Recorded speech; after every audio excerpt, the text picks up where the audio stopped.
शिव पुराण कोटि रुद्र संहिता अध्याय 24वां गौतम प्रभाव। सूत जी बोले, हे महामुनियों, प्राचीन काल में गौतम नामक एक महामुनि थे जिनकी पत्नी का नाम अहिल्या था। वे महामुनि गौतम दक्षिण में स्थित ब्रह्म पर्वत पर हजारों वर्षों में सिद्ध होने वाली तपस्या कर रहे थे। उस समय लगभग 100 वर्षों से वर्षा नहीं हुई थी, जिससे सूखा पड़ा हुआ था। पीने के लिए जल भी उपलब्ध नहीं था। सारे वृक्ष पौधे आदि सभी वनस्पतियां सूख चुकी थी। उस समय आए इस संकट से मुक्ति दिलाने हेतु बहुत से ऋषि मुनियों ने समाधि ले ली थी। तब गौतम ऋषि ने इस वर्षा के संकट को दूर करने हेतु वर्षा के देव वरुण को प्रसन्न करने हेतु उनकी तपस्या करनी आरंभ की। गौतम ऋषि ने 6 महीने तक वरुण देव की घोर तपस्या की, जिससे वरुण देवता प्रसन्न हुए और उन्होंने गौतम ऋषि को साक्षात दर्शन दिए। वरुण देव बोले, हे गौतम ऋषि, मैं आपकी उत्तम भक्ति भावना से की गई तपस्या से बहुत संतुष्ट हुआ हूँ। मांगो, क्या वर मांगना चाहते हो?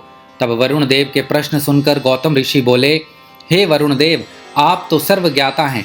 भगवान, आप जानते ही हैं कि वर्षा न होने के कारण संसार के सभी चराचर प्राणी व्याकुल हैं। इसीलिए सबकी परेशानियों एवं दुखों को दूर करने के लिए मैं चाहता हूँ कि वर्षा हो जाए। महर्षि गौतम के वर को सुनकर वरुण देव बोले कि मैं तो इस जगत के ईश्वर कल्याणकारी भगवान शिव के अधीन हूँ और उन्हीं की आज्ञा और प्रेरणा के फल स्वरूप कार्य करता हूँ। इसीलिए इस वरदान को सर्वेश्वर शिव ही दे सकते हैं, अतः आप मुझसे कुछ और मांग लें। तब महर्षि गौतम बोले, प्रभो, आप मुझे जल दान दीजिए, जिससे बड़ा और कोई पुण्य नहीं है और इसे कोई नष्ट भी नहीं कर सकता।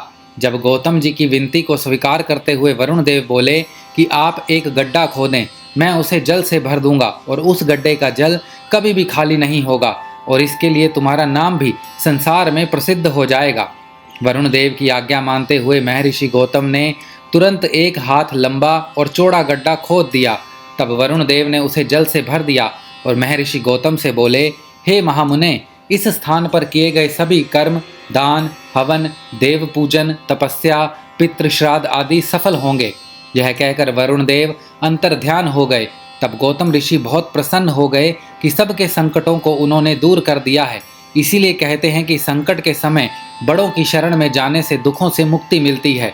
इस प्रकार महर्षि गौतम इच्छित वर पाकर खुश हो एवं स्नान आदि नित्य कर्मों से निवृत्त होकर जौ आदि अन्न पैदा करने लगे।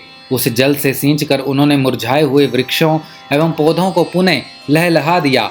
उस स्थान को छोड़कर चले गए सभी जीव पुनः लौट आए।